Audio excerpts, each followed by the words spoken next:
Download now. CC Learning App.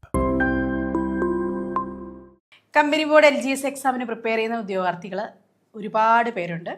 അപ്പം ഈ ഒരു പ്രിപ്പയർ ചെയ്യുന്നവർക്ക് ആനുകാലികം എന്ന് പറയുന്നത് വളരെ ഇമ്പോർട്ടൻ്റ് ആയിട്ടുള്ള ടോപ്പിക്കാണ്. ഈ ഒരു ടോപ്പിക്കിൽ നിന്നും കഴിഞ്ഞ 2016 മുതൽ LGS എക്സാമിന് വിവിധ LGS എക്സാമിന് ചോദിച്ച ക്വസ്റ്റ്യൻസിൻ്റെ കറണ്ട് അഫയേഴ്സ് പാർട്ടാണ് ഞാൻ നിങ്ങൾക്ക് മുന്നിലേക്ക് എത്തിക്കുന്നത്. അപ്പം എന്താണ് ഈ ഒരു ക്വസ്റ്റ്യൻസിൻ്റെ പ്രത്യേകത എന്ന് വെച്ച് കഴിഞ്ഞാൽ, കറണ്ട് അഫയേഴ്സ് എപ്പോഴും നമുക്കറിയാം പുതിയതായിട്ടാണ് നമ്മൾ പഠിക്കേണ്ടത്. പക്ഷേ ക്വസ്റ്റ്യൻസിൻ്റെ പാറ്റേൺ മനസ്സിലാക്കി കഴിഞ്ഞ് കഴിഞ്ഞാൽ നമുക്ക് കറണ്ട് അഫയേഴ്സ് എന്ത് പഠിക്കണം, എങ്ങനെ പഠിക്കണം എന്നുള്ളതൊരു ക്ലാരിറ്റി ആകും. അപ്പോൾ ഫസ്റ്റ് ക്വസ്റ്റ്യൻ നോക്കിക്കേ, കേരളത്തിലെ ആദ്യത്തെ പൈതൃക ബീച്ച് ഇത്. അത് റിപ്പീറ്റഡായിട്ട് ചോദിച്ചിട്ടുള്ളത് 2024-ലും 2025-ലും വരെ ഈ ക്വസ്റ്റ്യൻസ് നമ്മൾ കണ്ടിട്ടുണ്ടായിരുന്നു. അപ്പോൾ ഈ ഒരു ക്വസ്റ്റ്യൻ്റെ പ്രത്യേകത എന്ന് പറഞ്ഞു കഴിഞ്ഞാൽ, നമ്മളോട് ഈ പൈതൃക ബീച്ച് അല്ലെങ്കിൽ ഓരോ ബീച്ചിനെ മാത്രം ബേസ് ചെയ്തിട്ട് അതിന് കൊടുക്കുന്ന സർട്ടിഫിക്കേഷൻസ് ചോദിച്ചിട്ടുണ്ട്. ഇതിപ്പം മാത്രമല്ല ചോദിച്ചേക്കുന്നത്, ഇങ്ങനൊരു ക്വസ്റ്റ്യൻ മാത്രമല്ല വന്നേക്കുന്നത്. നേരത്തെ ചോദിച്ചേക്കുന്ന ഒരു ക്വസ്റ്റ്യൻ ഞാൻ പറയാം. ബ്ലൂ ഫ്ലാഗ് സർട്ടിഫിക്കേഷൻ അത് ആർക്കാണ് കിട്ടിയത്? അതൊരു ബീച്ചിന് കിട്ടിയ സർട്ടിഫിക്കേഷനാണ്, മനസ്സിലായോ? പിന്നെ വർക്കല ബീച്ചിനെ ബേസ് ചെയ്ത് എപ്പോഴും കുറച്ച് ക്വസ്റ്റ്യൻസ് ഉണ്ടാകും. ഇതിൻ്റെ ആൻസർ എന്ന് പറഞ്ഞു കഴിഞ്ഞാൽ നമുക്കറിയാം, അഴീക്കോട് മുനയ്ക്കൽ ഡോൾഫിൻ ബീച്ചാണ് പൈതൃക ബീച്ച് എന്ന് പറഞ്ഞിട്ടൊരു കാറ്റഗറിയിൽ കിട്ടുന്നത്. ഓക്കെ, അപ്പോൾ ചിലപ്പോൾ ചോദിക്കാം, ഈ നേരെ തിരിച്ച് ചോദിക്കാം, ഇത് ഏത് ജില്ലയിൽ സ്ഥിതി ചെയ്യുന്നു? ഇത് ഏത് ജില്ലയിലാണ് ഈ ബീച്ച് സ്ഥിതി ചെയ്യുന്നത്? ഓക്കെ, അങ്ങനെ ഒരു ക്വസ്റ്റ്യൻ ചോദിക്കാം. പിന്നെ എന്ത് ചോദിക്കാം? എന്ത് പദ്ധതിയുടെ ഭാഗമായിട്ടാണ് ഇത് കൊടുക്കുന്നത്? മനസ്സിലായോ? ഇത് പരിഗണിച്ചിരിക്കുന്നത് എന്ത് പദ്ധതിയുടെ ഭാഗമായിട്ടാണ്. അപ്പം നോക്കിക്കോളൂ, ഇത് നമ്മുടെ മുസരീസ് ഹെറിറ്റേജ്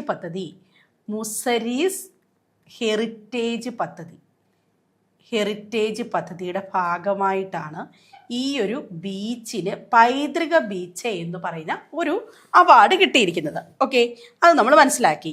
ഇനി ഞാൻ പറഞ്ഞു, എന്താ നേരത്തെ ചോദിച്ചുള്ള ഇതുമായി ബന്ധപ്പെട്ട ക്വസ്റ്റ്യന്? Blue flag certification. എന്താണ് ബ്ലൂ ഫ്ലാഗ് സർട്ടിഫിക്കേഷൻ? അത് നിങ്ങൾ കേട്ടിട്ടുണ്ടായിരിക്കുമല്ലോ. നമ്മുടെ പരീക്ഷയ്ക്ക് ചോദിച്ചിട്ടുണ്ട്, എന്താ ബ്ലൂ ഫ്ലാഗ് സർട്ടിഫിക്കേഷൻ ആർക്കാണ് കിട്ടിയത്? ആർക്കാണ് കിട്ടത്? ബ്ലൂ ഫ്ലാഗ് ആർക്കാണ്? കോഴിക്കോട് ബീച്ചിനാണ്. കോഴിക്കോട് കാപ്പാട് ബീച്ചിനാണ് ഈ അവാർഡ് കിട്ടിയിരിക്കുന്നത്. മനസ്സിലായോ? ഇപ്പോൾ 2 ക്വസ്റ്റ്യൻ പഠിച്ചു. പൈതൃക ബീച്ച് എന്ന് പറയുന്നത് അഴീക്കോട് മുനയ്ക്കലാണ്. ഇനി അത് എന്ത് പദ്ധതിയുടെ ഭാഗമായിട്ടാണെന്ന് പറഞ്ഞു, അല്ലേ? ഹെറിറ്റേജ് പ്രോജക്റ്റിന്, മുസ്ലിംസ് ഹെറിറ്റേജ് പ്രോജക്റ്റിൻ്റെ ഭാഗമായിട്ടാണെന്ന് പറഞ്ഞു. പിന്നെ നമ്മൾ പഠിച്ചത് എന്താണ്? ബ്ലൂ ഫ്ലാഗ് സർട്ടിഫിക്കേഷനെ പറ്റിയാണ്. ഇനി നോക്കിക്കേ, വർക്കല ക്ലിഫ്, അല്ലേ? നിങ്ങളെല്ലാവരും കേട്ടിട്ടുണ്ട് വർക്കല. ഈ വർക്കല ക്ലിഫിനെ യുനെസ്കോ ലിസ്റ്റ് കേട്ടിട്ടുണ്ടല്ലോ. യുനെസ്കോ പരീക്ഷയ്ക്ക് എപ്പോഴും ചോദിക്കുന്നതാണ് യുനെസ്കോ, അല്ലേ? അപ്പോൾ യുനെസ്കോയുടെ ലോക പൈതൃക പട്ടികയിലേക്ക് പരിഗണിക്കുന്നതിന് വേണ്ടി ഒരു ലിസ്റ്റ് ക്രിയേറ്റ് ചെയ്തിട്ടുണ്ട്. മനസ്സിലായോ? ഒരു ടെൻറ്റീവ് ലിസ്റ്റ് ഉണ്ട്. ആ ലിസ്റ്റിൽ ഏത് ബീച്ചാണ് വന്നേക്കുന്നത്? നമ്മുടെ വർക്കല ക്ലിഫ് ബീച്ച്. മനസ്സിലായോ? അപ്പോൾ എന്താ പറഞ്ഞേക്കുന്നത്? യുനെസ്കോയുടെ ലോക പൈതൃക പട്ടികയിലേക്കുള്ള പരിഗണിക്കുന്നതിന് വേണ്ടി ഒരു ടെൻറ്റീവായിട്ടുള്ള ഒരു ലിസ്റ്റ് തയ്യാറാക്കിയതിൽ ഉള്ള ബീച്ച് ഏതാണെന്ന് ചോദിച്ചാലും ഇതാണ്. ഓക്കെ, അപ്പോൾ നമ്മൾ മനസ്സിലാക്കി, നമ്മൾ ബീച്ച് ഇടയ്ക്ക് കറണ്ട് അഫയേഴ്സ് ആയിട്ട് നമ്മുടെ പരീക്ഷയ്ക്ക് ചോദിക്കുന്നുണ്ട്. ഇനി പഠിക്കുമ്പോൾ ബീച്ചുമായി ബന്ധപ്പെട്ട കാര്യങ്ങൾ പഠിച്ചോളൂ, ഉപകാരപ്രദമാകും. നെക്സ്റ്റ് നമുക്ക് നോക്കാം.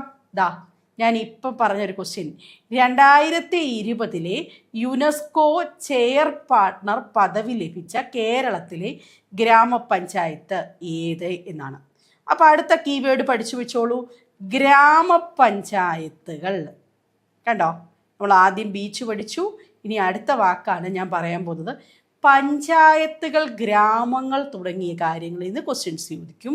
ഇവിടെ 2 കീവേഡാണ് പ്രധാനമായും പഠിക്കാനുള്ളത്. മറ്റൊരെണ്ണം യുനെസ്കോയാണ്. അപ്പോൾ ഗ്രാമപഞ്ചായത്തുകൾക്ക് നൽകുന്ന അവാർഡുകൾ മനസ്സിലായോ? ഏതൊക്കെ അവാർഡ് സർക്കാർ തലത്തിൽ ഗ്രാമപഞ്ചായത്തുകൾക്ക് അല്ലെങ്കിൽ നമ്മുടെ ബ്ലോക്കുകൾക്ക് ഒക്കെ കൊടുക്കുന്നുണ്ട്? പല രീതിയിലുള്ള അവാർഡ് കൊടുക്കുന്നുണ്ടായിരിക്കും. നിങ്ങൾ അത് പഠിച്ചു വെക്കണം. ഇവിടെ ഇന്ന് ചോദിച്ചേക്കുന്ന യുനെസ്കോയുമായി ബന്ധപ്പെട്ട ഒരു ചെയർ പാർട്ട്ണർ ആർക്കാണ് കിട്ടിയെന്നാണ് ചോദിച്ചിരിക്കുന്നത്. അതിന് കേരളത്തിലെ ഒരു ഗ്രാമപഞ്ചായത്താണ് വന്നിരിക്കുന്നത്. ആ ഗ്രാമപഞ്ചായത്ത് എന്ന് പറയുന്നത് നമ്മുടെ കണ്ണൂർ ഡിസ്ട്രിക്റ്റിലുള്ള പരിയാരമാണ്. മനസ്സിലായോ? കണ്ണൂർ ഡിസ്ട്രിക്റ്റിലെ പരിയാരത്തിലാണ് കിട്ടിയിരിക്കുന്നത്. അപ്പോൾ ഈ ചെയർ പാർട്ട്ണർ എന്ന് പറയുന്ന പദവി ഈയിടെ റീസെൻ്റ്ലി എവിടെ വന്നു? അത് വന്നത് നമ്മുടെ ഒരു യൂണിവേഴ്സിറ്റിക്കാണ്. അപ്പോൾ യുനെസ്കോയുടെ ചോദ്യം ഇതായിരിക്കും, യുനെസ്കോയുടെ ചെയർ പദവി ലഭിച്ച ഏത് യൂണിവേഴ്സിറ്റിയാണ് കേരളത്തിലുള്ളത്? റീസെൻ്റ് കറണ്ട് അഫയേഴ്സ് ആണ്, പഠിച്ചോളൂ. അമൃത വിദ്യാപീഠം. അപ്പോൾ നമ്മൾ യുനെസ്കോയുടെ വാർത്തയിൽ അമൃത വിദ്യാപീഠത്തിന് 3 എണ്ണമാണ് 3 ചെയറുകളുള്ളത്. ഇന്ത്യയിലെ തന്നെ ഏക സർവകലാശാലയാണ് അല്ലേ?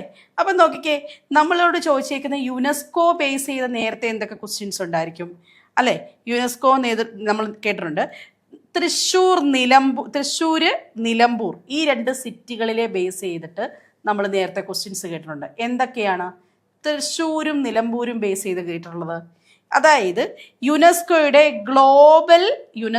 എന്താണ് global network of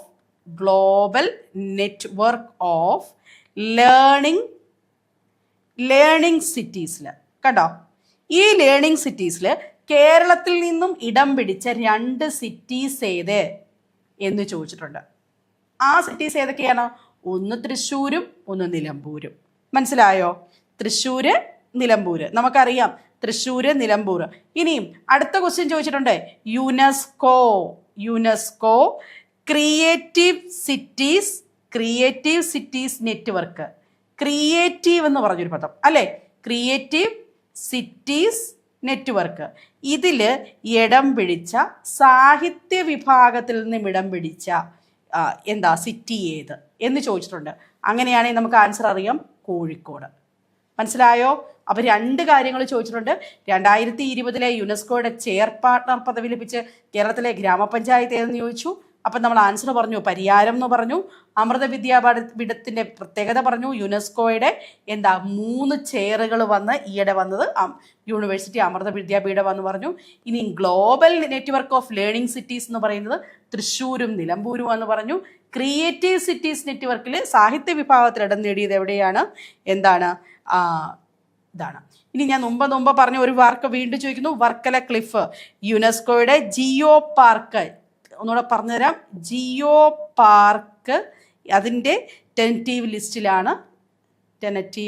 ലിസ്റ്റിലാണ് Varkala cliff ഇടം നേടിയേക്കുന്നത്. മനസ്സിലായോ? ഇങ്ങനെയുള്ള വാർത്തകൾ പരീക്ഷയ്ക്ക് ചോദിക്കും. സോ ഇങ്ങനെയുള്ള കാര്യങ്ങൾ നിങ്ങൾ പഠിച്ചു വയ്ക്കുക.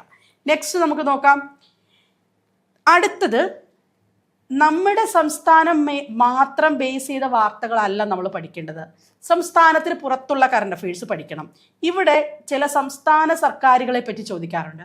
ഇവിടെ ഇതിൻ്റെ ആൻസർ എന്ന് പറഞ്ഞു കഴിഞ്ഞാൽ ആന്ധ്രാപ്രദേശാണ്. അപ്പോൾ ഈ ആന്ധ്രാപ്രദേശ്, തെലങ്കാനയ്ക്കൊക്കെ എപ്പോഴും നമ്മുടെ ചോദ്യങ്ങളിൽ നല്ല പ്രാധാന്യമായിരിക്കും ഉണ്ടായിരിക്കുന്നത്. ചോദ്യം ഇതാണ്, നിയമസഭാ സമിതി ഒഴിവാക്കാൻ തീരുമാനിച്ചത് ഏത് സംസ്ഥാന സർക്കാരാണെന്നാണ്. ആൻസർ എന്താണ്? ആന്ധ്രാപ്രദേശ്. അപ്പം നമുക്ക് ഇവിടെ ഇപ്പം ഇത് നമുക്കറിയാം, ഭരണഘടനയുമായിട്ടും ഒക്കെ ബന്ധപ്പെട്ടതാണ്. ഒരു പ്രദേശത്തെ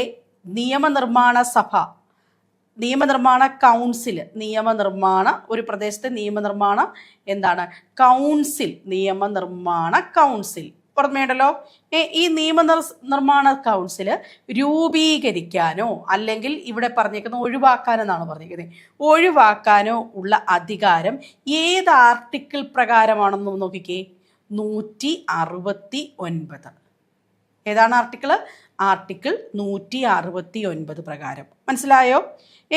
അതായത് ഒരു ലെജിസ്ലേറ്റീവ് അസംബ്ലി ഒരു സ്പെഷ്യൽ മെജോറിറ്റിയോടെ പദ്ധതി പാസ്സാക്കിയിട്ട് കേന്ദ്രത്തിന് അയച്ചിട്ടാണ് ഈ ആർട്ടിക്കിൾ 169 അല്ലേ ഉണ്ടാക്കുന്നത്. അപ്പം നമുക്ക് ഇവിടെ ചോദിച്ചിരിക്കുന്നത് നിയമസഭാ സമിതി ഒഴിവാക്കാൻ തീരുമാനിച്ചത് ആന്ധ്രാപ്രദേശാണ് എന്നാണ്. സംസ്ഥാനവുമായി ബന്ധപ്പെട്ട വാർത്തകൾ എപ്പോഴും നോക്കണം, നമ്മുടെ സംസ്ഥാനത്തെ മാത്രമല്ല. അപ്പോൾ സംസ്ഥാനങ്ങളുടെ കാര്യം പഠിക്കുമ്പോൾ എന്ത് പഠിക്കണം? സംസ്ഥാനങ്ങളിൽ ഇപ്പോൾ ഇലക്ഷനൊക്കെ നടന്നതാണ്. സംസ്ഥാനങ്ങളെ മുഖ്യമന്ത്രിമാർ പിന്നെ അവർ ഏത് സമയത്താണ് ഇലക്ഷൻ നടന്നത്, പിന്നെ ആ സംസ്ഥാനം എന്തൊക്കെ പ്രത്യേകത കൊണ്ടിരുന്നു, ആ വാർത്തയൊക്കെ കറണ്ട് അഫയേഴ്സിൽ പഠിക്കുക. അടുത്ത ക്വസ്റ്റ്യൻ, സംവരണേതര സമുദായങ്ങൾക്കുള്ള സാമ്പത്തിക സംവരണത്തിനുള്ള മാനദണ്ഡങ്ങൾ നിർദ്ദേശിക്കാൻ സംസ്ഥാന സർക്കാർ നിയോഗിച്ച കമ്മീഷനെ ബേസ് ചെയ്ത് ഏതാണ് കമ്മീഷൻ? അപ്പൊ എന്താ ഇവിടെ ചോദ്യത്തിന്റെ കീവേഡ്? നിങ്ങൾ പഠിക്കേണ്ടത് എന്താണ്? കമ്മീഷനുകളെ പറ്റി നിങ്ങൾ പഠിക്കണം.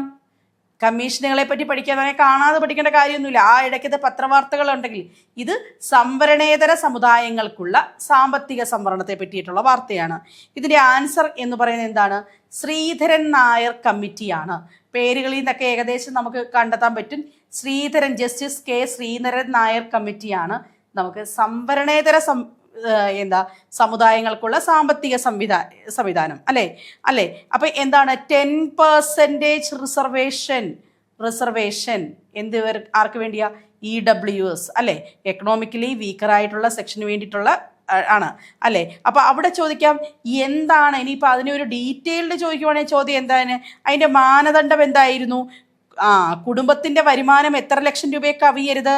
4 ലക്ഷം രൂപയിൽ കൂടുതൽ കവിയരുത്. ഇതാണ് അതിൻ്റെ മാനദണ്ഡം എന്ന് പറയുന്നത്. 4 ലക്ഷമാണ് അവിടെ തുക എന്ന് പറയുന്നത് അല്ലേ. അപ്പൊ ഇവിടെ ഒരു ഭരണഘടനയിലെ ഏതോ ഒരു അമെൻമെന്റ് നടന്നു. എന്താണ്? എത്രാമത്തെ അമെൻമെന്റ് ആണ്? 103ാമത്തെ അമെൻമെന്റ്, കോൺസ്റ്റിറ്റ്യൂഷണൽ അമെൻമെന്റ് ആണ് ഇവിടെ നടന്നിരിക്കുന്നത്. ഇതുമായി ബന്ധപ്പെട്ട് 103ാമത്തെ കോൺസ്റ്റിറ്റ്യൂഷണൽ അമെൻമെന്റ് ആണ്. അപ്പൊ 2 അനുച്ഛേദങ്ങൾ അതിനകത്ത് കൂട്ടിച്ചേർത്തു.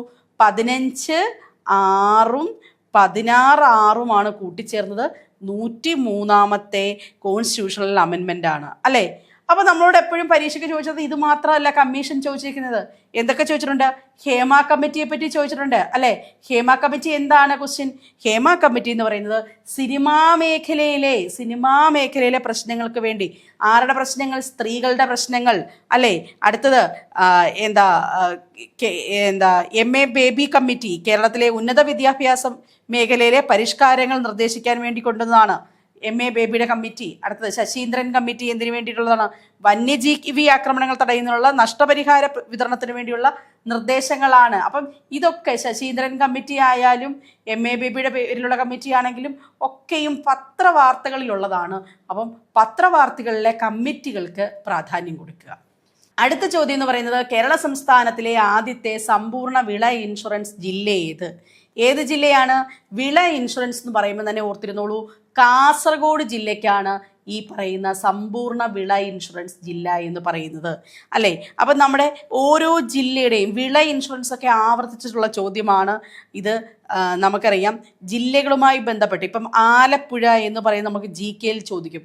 കേരളത്തിൻ്റെ ഓരോ ജില്ലയ്ക്കും ഓരോ പ്രത്യേകതകളുണ്ടാവും അല്ലേ. ആലപ്പുഴ, പാലക്കാട് എന്ന് പറയുമ്പം സമ്പൂർണ്ണ ബാങ്കിങ് ജില്ല, അതൊരുപാട് തവണ ചോദിച്ചിട്ടുള്ള ക്വസ്റ്റ്യൻ ആണ്. സമ്പൂർണ്ണ ബാങ്കിങ് ജില്ല ഏത്? അടുത്തത് കേരളത്തിലെ ആദ്യത്തെ വൈദ്യുതീകരിച്ച ജില്ല ഏത്? ഇങ്ങനെയൊക്കെയുള്ള ചോദ്യം റിപ്പീറ്റഡ് ആയിട്ട് LGS ക്വസ്റ്റ്യൻ പേപ്പറിലുള്ളതാണ്. അത് തിരുവനന്തപുരമാണ് ആൻസർ എന്ന് പറയുന്നത്. ഇനിയും കാർബൺ ന്യൂട്രൽ ഫാം, കേരളത്തിലെ ആദ്യത്തെ കാർബൺ ന്യൂട്രൽ ഫാം അതെവിടെയാണെന്ന് ചോദിച്ചിട്ടുണ്ടായിരുന്നു. ന്യൂട്രൽ ഫാം അതായത് ആലുവയിലാണ് കാർബൺ ന്യൂട്രൽ ഫാം വരുന്നത്. അത് ഈയിടെ പരീക്ഷയ്ക്ക് ചോദിച്ചതാണ്. കേരളത്തിലെ ആദ്യത്തെ കാർബൺ ന്യൂട്രൽ ഫാം എവിടെ സ്ഥിതി ചെയ്യുന്നു? അപ്പോൾ കൃഷിയുമായി ബന്ധപ്പെട്ട, വിള ഇൻഷുറൻസുമായി ബന്ധപ്പെട്ട കാര്യങ്ങളൊക്കെ കൃഷിയുമായി ബന്ധപ്പെട്ടതും കറണ്ട് അഫയേഴ്സിൽ നമ്മൾ പഠിക്കണം. ജില്ലകൾക്കുള്ള പ്രത്യേകതകൾ നമ്മൾ കറണ്ട് അഫയേഴ്സിൽ പഠിക്കണം. അടുത്തത് ഭരണഘടനയുമായി ബന്ധപ്പെട്ട് ഉള്ള മാറ്റങ്ങൾ പറയുന്ന ക്വസ്റ്റ്യൻസ് കറണ്ട് അഫയേഴ്സിൽ വരാറുണ്ട്. അങ്ങനെ ഒരു ക്വസ്റ്റ്യനാണ് ജമ്മു കാശ്മീരിൻ്റെ പുനഃസംഘടനാ നിയമം നിലവിൽ വന്നത് എന്ത്?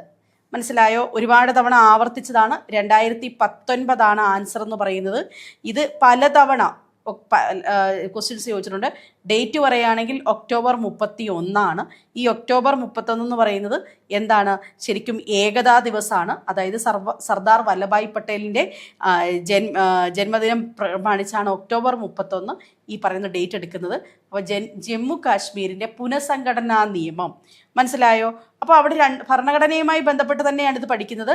ആർട്ടിക്കിൾ 370 ഈ ആർട്ടിക്കിൾ 370 എന്ന് പറയുന്നത് എന്ത് ചെയ്തു?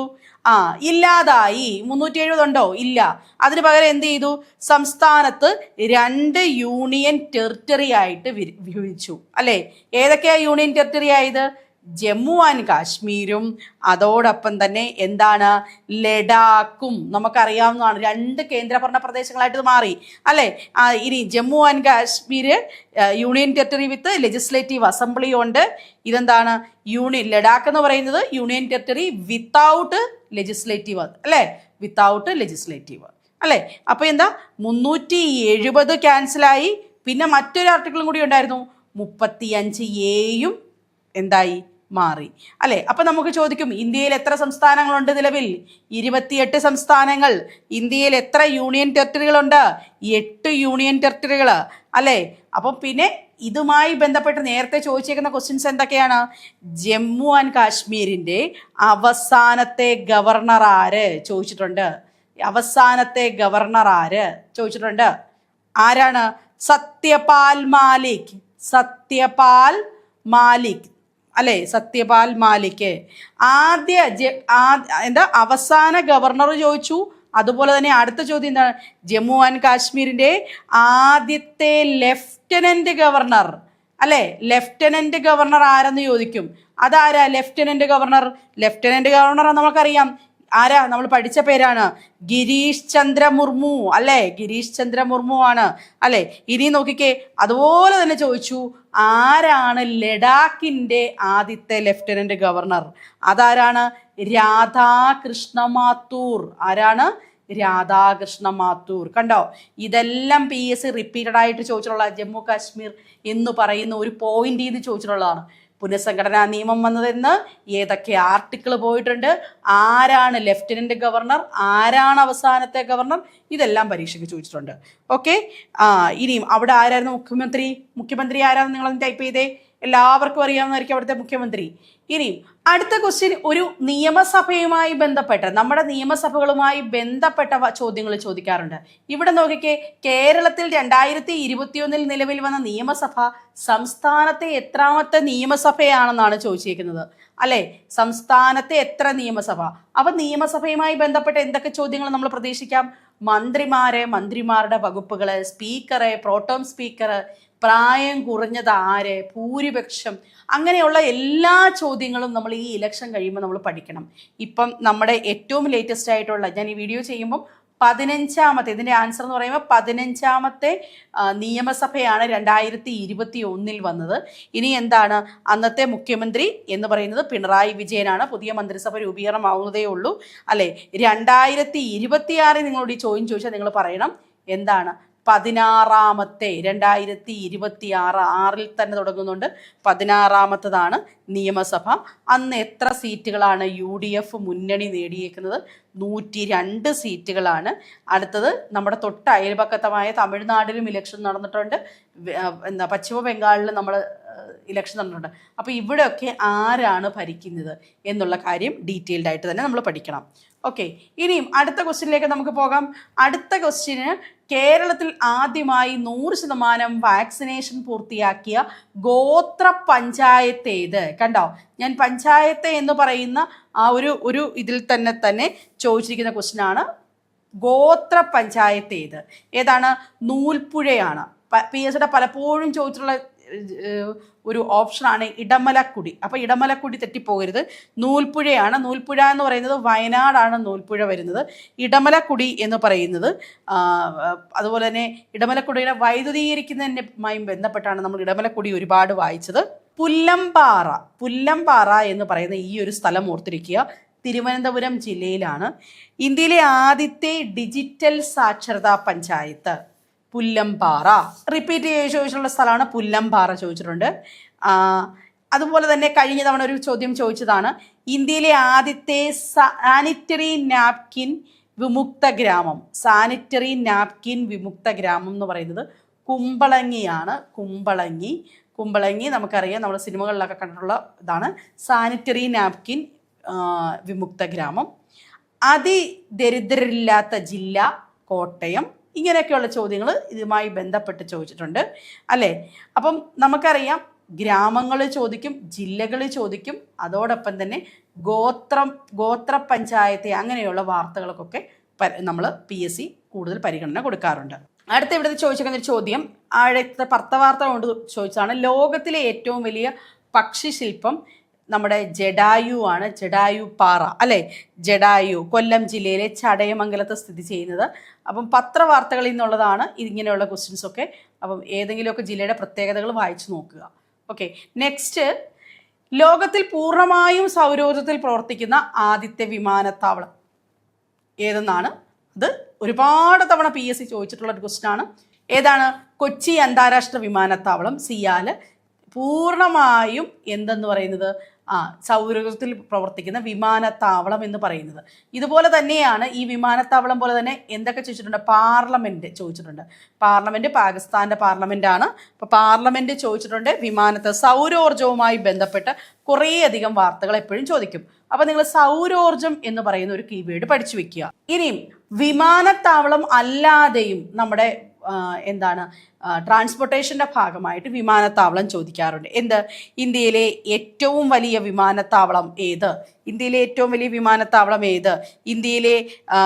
വലിയ വിമാനത്താവളം എന്ന് പറയുന്നത് ഇന്ദിരാഗാന്ധി വിമാനത്താവളമാണ്. ഇന്ദിരാഗാന്ധി വിമാനത്താവളം, ഡൽഹിയിലെ ഇന്ദിരാഗാന്ധി വിമാനത്താവളമാണ്. ഇനി ഗ്രീൻഫീൽഡ് വിമാനത്താവളം എന്നൊക്കെ ചോദ്യങ്ങൾ ചോദിക്കാറുണ്ട്.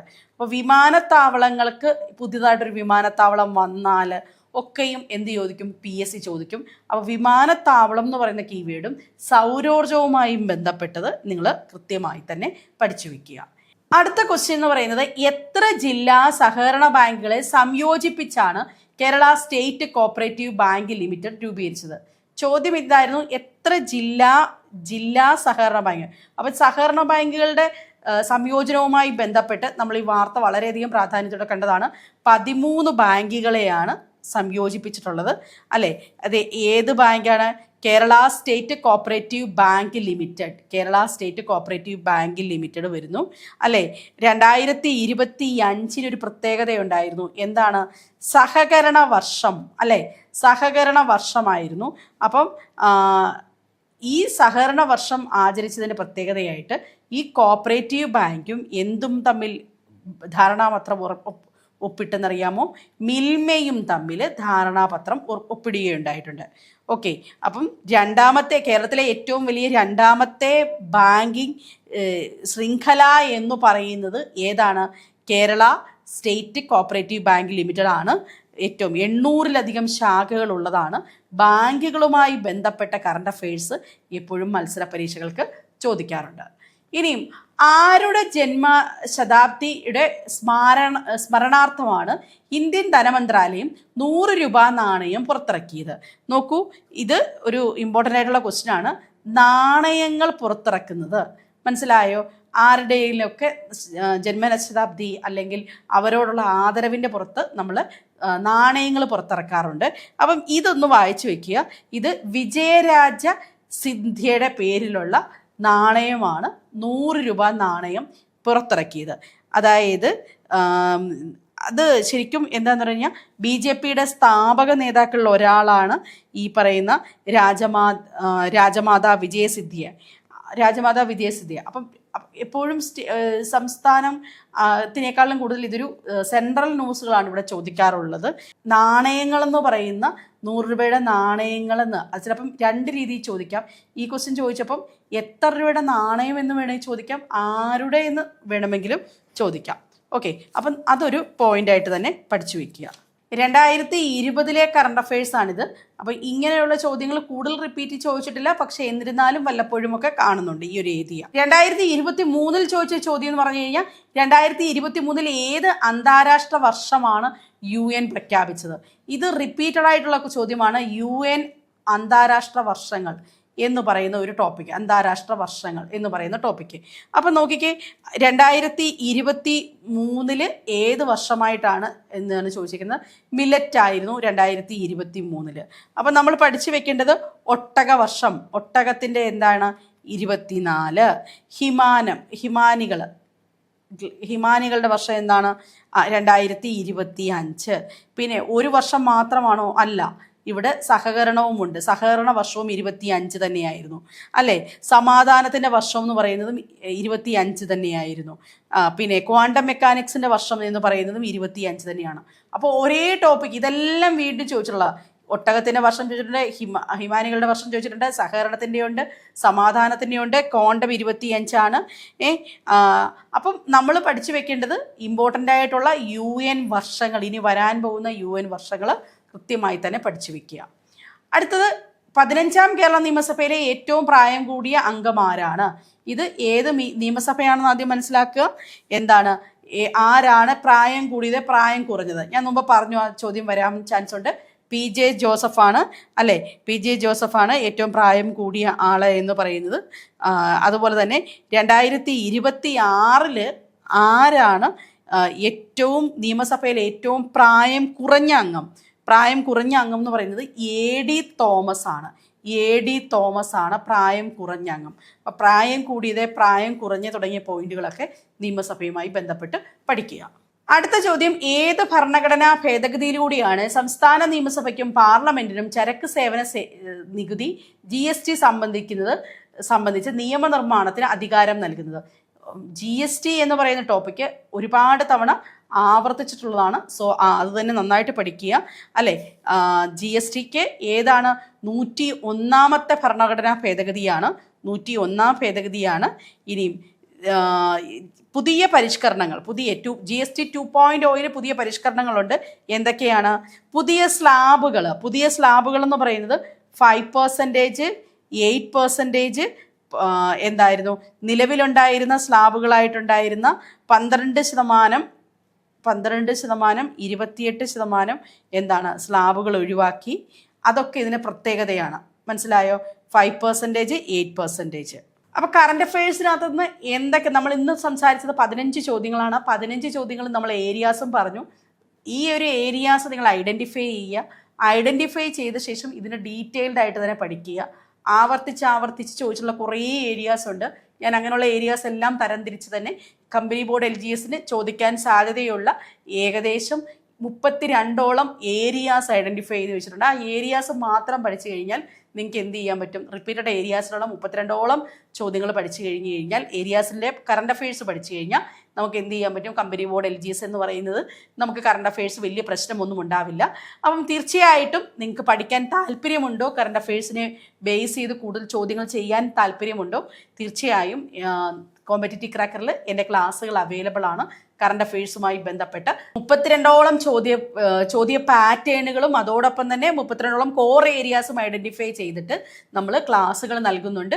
കമ്പനി ബോർഡ് LGSന് വേണ്ടിയിട്ടുള്ള മോഡൽ എക്സാംസ്, അതോടൊപ്പം സ്റ്റഡി മെറ്റീരിയൽസ്, എല്ലാ വിഷയങ്ങൾക്കുള്ള പ്രാധാന്യം, ഇവയൊക്കെ നമ്മുടെ ക്ലാസ്സുകളിൽ ഉണ്ടാവും. കമ്പനി ബോർഡ് LGSൻ്റെ ബാച്ച് സ്റ്റാർട്ട് ചെയ്തിട്ടുണ്ട്. താല്പര്യമുള്ളവർ ഞങ്ങളോടൊപ്പം കൂടുക. നിങ്ങൾക്ക് ഓരോരുത്തർക്കും പഠിക്കാവുന്നതാണ്, എക്സാം ക്രാക്ക് ചെയ്യാവുന്നതാണ്. അപ്പം എക്സാമിന് കണക്ട് ചെയ്യേണ്ട നമ്പർ ഞാനിവിടെ പറയാം. 8590202323 ഈ നമ്പറിൽ നിങ്ങൾക്ക് കോൾ ചെയ്യാവുന്നതാണ്. കമ്പനി ബോർഡ് LGSുമായി ബന്ധപ്പെട്ട എല്ലാവിധ കണ്ടന്റുകളും ഇവിടെ കിട്ടുന്നതായിരിക്കും. എക്സാംസ് നമുക്ക് ഒരുമിച്ച് പ്രിപ്പയർ ചെയ്യാം, ഒരുമിച്ച് നേടാം. Download now. CC Learning app.